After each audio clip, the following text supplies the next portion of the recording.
Hi, எல்லாரும் வந்துட்டீங்களா? எல்லாரும் நல்லா இருக்கீங்களா?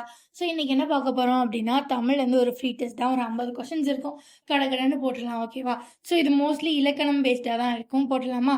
ஸோ ஃபர்ஸ்ட், கடிமலர் என்னும் சொல்லில் கடி என்னும் உரிச்சொல் உணர்த்தும் பொருள் யாது? கடிமலர் அப்போ மனம். கடிநகர் என்னும் சொல்லில் என்னும் உரிச்சொல் எதனை குறிக்கிறது? கடி என்னும் உரிச்சொல் எதனை குறிக்கிறது? காவல். கடிநுனி என்பதில் கடி என்பதன் பொருள் கூர்மை. கடி விழுதும் என்பதில் கடி உணர்த்தும் பொருள் விரைவு. பல குணம் தழுவிய ஓர் உரிச்சொல்லுக்கு சான்றாக பாடப்பகுதியில் காணப்பட்டுள்ளது எது? கடி. இலக்கிய வகையால் சொற்கள் எத்தனை வகைப்படும்? 4. கற்றவர் கல்லாதவர் என அனைவருக்கும் எளிதில் பொருள் விளங்கும்படி அமைந்த சொற்கள் இயற்சொற்கள். இயற்சொற்கள் எத்தனை வகைப்படும்? 4. காற்று நிலவு என்பன எவ்வகை சொற்கள்? பெயர் இயற்சொல். படித்தான் தூங்கினான் என்பன எவ்வகை இயற்சொல்? வினை இயற்சொல். கற்றவருக்கு மட்டுமே பொருள் விளங்கக்கூடிய வகையில் அமைந்த சொற்கள் திரிச்சொற்கள். அழுவம் வங்கம் இது எவ்வகை திரிச்சொற்கள்? பெயர் திரிச்சொற்கள். ஏன்னா அழுவம்னா கடல், வங்கம்னா கப்பல். ஸோ இது ரெண்டுமே பெயரை குறிக்கிறதுனால பெயர் திரிச்சொற்கள்.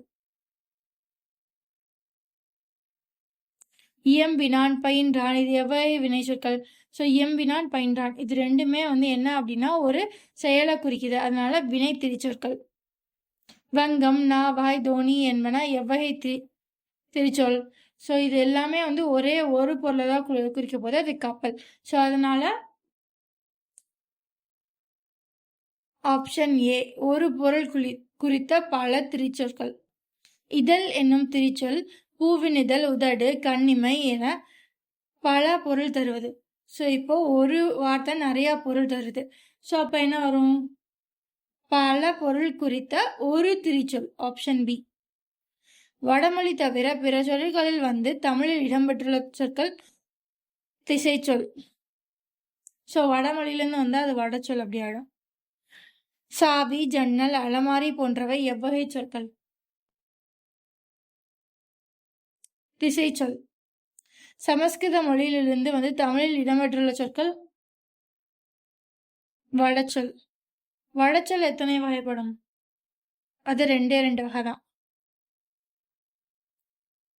கமலம், வீணை போன்ற வடமொழியில் உள்ளது போன்ற தமிழில் எழுதப்படும் சொற்கள் தற்பவம் இல்ல தற்சமம் அப்படின்னு உள்ளதுதான். தற்பவம் அதே தமிழ்ல திரும்ப எழுதுனா தற்பவம். லட்சுமியை இலக்குமின்னு எழுதுறாங்க, விஷத்தை விடம்னு எழுதுறாங்க. ஸோ லக்குமி விஷம் என வடமொழி சொற்களை தமிழில் எழுத்துக்களால் மாற்றி எழுதுவது தற்பவம். ஸோ தற்சமம் தான் தற்பவமா மாறி இருக்கு. ஒரு தொடரில் முதலில் வர வேண்டியது எது? எழுவாய். ராமன் வில்லால் அடித்தான் இதில் ராமன் என்பது எழுவாய். ஒரு தொடரில் எழுவாய் செய்த வேலையை தெரிவிப்பது எது? பயனிலை. முருகன் பாடம் படித்தான் இதில் பாடம் என்பது செயற்படு பொருள். எழுவாய்க்கு அடையாக வருவது எது? பெயரடை. நல்ல பையன் உண்டான் இதில் நல்ல என்பது பெயரடை. அவன் மெல்ல நடந்தான் இதில் மெல்ல என்பது வினையடை.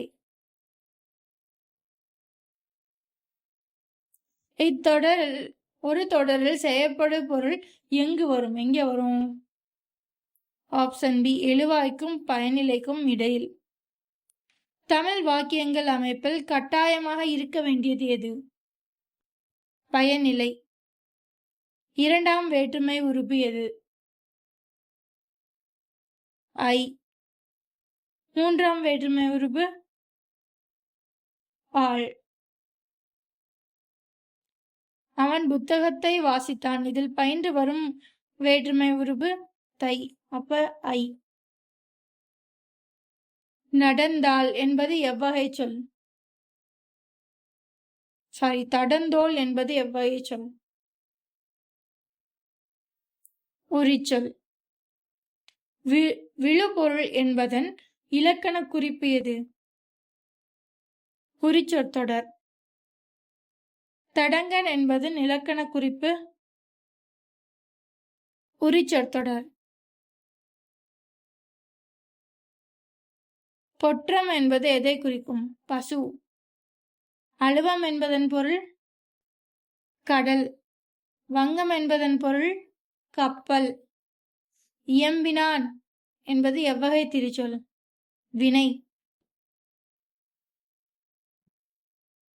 வேற்றுமை உறுப்புகள் மொத்தம் எத்தனை? 8. ஆறாம் வேற்றுமை உறுப்பு அது. எட்டாம் வேற்றுமை எவ்வாறு அழைக்கப்படுகிறது?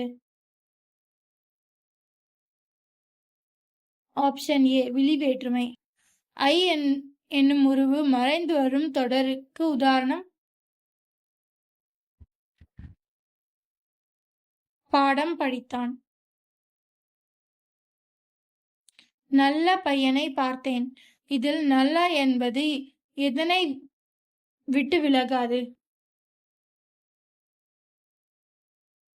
பெயரை விட்டு விலகாது. கேணி என்பது பண்டைய காலத்தில் எங்கு வழங்கப்பட்ட திசை சொல்? பாண்டி நாடு தவிர பிற பகுதிகளில். கடிமலர் கடி உணர்த்தும் குணம் மனம். தடம் என்னும் உரிச்சொல் எப்பொருளில் வரும்? பெரிய மிகுதி. மாநகர். இதில் மா என்பது உரிச்சொல். விடம் விஷம் என்பது எதன் வடிவம்? தற்பவம் என்பதன் வடிவம். ஸோ அவ்வளோதாங்க 50 கொஷின். நம்ம 50 கொஷினை ஒரு 7 நிமிஷத்தில் பார்த்துருக்கோம். இந்த மாதிரி கொஞ்ச நேரத்தில் நிறையா கொஸ்டினை ரிவைஸ் பண்ணுறதுக்கு நம்மளோட ஃப்ரீ டெஸ்ட் எல்லாம் பார்க்கலாம். ஸோ அதுக்கு நம்ம சேனலை சப்ஸ்கிரைப் பண்ணிக்கோங்க, ஓகேவா? ஸோ இதில் தமிழுக்கு மட்டும் இல்லை, மற்ற எல்லா சப்ஜெக்ட்ஸ்க்கும் பாலிட்டி, ஹிஸ்ட்ரி, அப்புறம் ஜியோகிராஃபி, சயின்ஸ் எல்லாத்துக்குமே நம்ம வீடியோஸ் போடுறோம். நம்ம சேனலை சப்ஸ்கிரைப் பண்ணிக்கோங்க. டெய்லி MCQs வரும், ஃப்ரீ டெஸ்ட் வீடியோஸ் வரும், பாருங்க, ஓகேவா? பாய்.